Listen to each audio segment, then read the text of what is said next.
का एक्शन जारी है। कई इलाकों में सेना ने सर्च ऑपरेशन चलाया और आतंकियों के छिपे होने की आशंका है। तो ये बड़ी खबर आ रही है। जम्मू कश्मीर में आतंक के खिलाफ सेना का एक बड़े पैमाने पर सर्च ऑपरेशन जो है वो जारी है और ऐसे में देखें जो इनपुट अभी तक सेना के अधिकारियों को मिल रही है उसमें कि आतंकी जो है अभी भी छिपे हुए हैं, ऐसी आशंका है और इसको लेकर के सर्च ऑपरेशन बड़े पैमाने पर एक्शन जो है लगातार सेना की तरफ से जारी है। और इसी के साथ देखिए आपको हम ये बता दें कि ये जो जम्मू कश्मीर में जो आतंकी नेटवर्क की जो कार्रवाई है वो कहां पर हो रही है वो भी हम जानकारी दे देते हैं। तो बडगाम, कुपवाड़ा, शोपियां में छापेमारी, श्रीनगर, अवंतीपोरा, पुलवामा में ये छापेमारी जो है वो जारी है। और चलिए ज्यादा जानकारी लेने के लिए सीधे रुक कर लेते हैं अपने संवाददाता सहयोगी रमन का।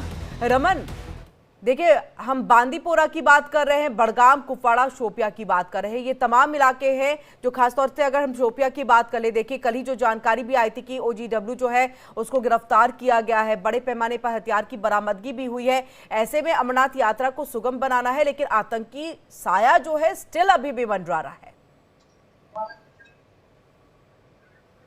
बिल्कुल, देखिए अमरनाथ जी की यात्रा को देखते हुए अगर हम कहेंगे तो निश्चित रूप में खतरा जो है वो हमेशा से बना रहता है और इसीलिए पहले से ही तैयारियां की गई हैं। अमरनाथ यात्रा के रूट के आसपास के जो इलाके हैं उनको पूरी तरीके से खंगाला जा रहा है और इसी बीच में हम ये देख रहे हैं कि CIT यानी कि काउंटर इंटेलिजेंस की जो टीम है, विंग जो है, उसकी तरफ से छापेमारी लगातार की जा रही है। पहले भी हमने देखा कि SIA की तरफ से तमाम उन इलाकों पर छापेमारी की गई। कल भी जो है वो देखा गया कि 2 OGW जो लड़के जो OGW जो आतंक का दामन थाम चुके थे उनको जो है वो गिरफ्तार किया गया। उनके पास से बड़ी मात्रा में हथियार और गोला बारूद बरामद किया गया। तो ये खतरा जो है वो लगातार बाबा बर्फानी की यात्रा के दौरान बना रहेगा और इसी खतरे को नस्क्रे करने के लिए तमाम एजेंसियां जो हैं इस समय जी तोड़ मेहनत कर रही हैं और उनकी तरफ से कोशिश हो रही है कि किसी भी तरीके से बाबा अमरनाथ जी की जो यात्रा है उसको पूरी तरीके से सुरक्षित जो है यहाँ से पूरा संपन्न किया जाए। और जिस तरीके से दिशा निर्देश देश के गृह मंत्री की तरफ से दिए गए हैं, अब 6 तारीख को प्रधानमंत्री नरेंद्र मोदी के भी आने का जो है वो कार्यक्रम बन रहा है। हालांकि अभी तक इसकी आधिकारिक सूचना जो है वो जारी नहीं की गई है,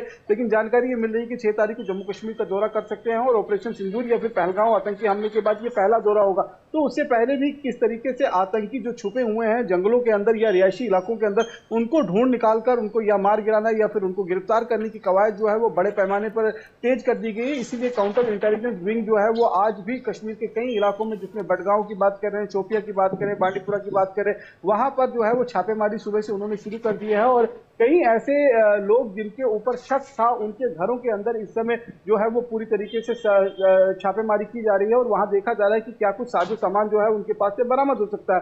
तो इस समय कश्मीर घाटी के अगर हम देखें तो जो पहलगांव आतंकी हमला हुआ है उसके बाद परिस्थितियां बहुत सारी बदल गई हैं। इसकी भी जानकारी दीजिएगा क्योंकि देखिए कई इलाके हैं जहां पर ये छापेमारी जारी है और लगातार हम देख रहे हैं पहलगाम हमले के बाद से ये छापेमारी है। इन सबके बीच में क्योंकि देखिए 36 ऐसी जगह है जहां पर अमरनाथ यात्रा के लिए जो श्रद्धालु जाएंगे उनके रुकने की कठुआ में खासतौर से व्यवस्था की गई है। हमने जो पहलगाम हमले का देखा कि किस तरह से उन्होंने रेकी की थी कि कौन कौन से जो है टूरिस्ट आएंगे तो कहां रुकेंगे और कहां पर यह हमला किया जा सकता है, ये पूरी रेकी की गई थी। ऐसे में 36 जगहों को लेकर के कोई यहां पर एक सतर्कता बढ़ती जा रही है जहां पर ये श्रद्धालु जो है रुकेंगे, मतलब इस दिशा में भी कोई काम किया जा रहा है?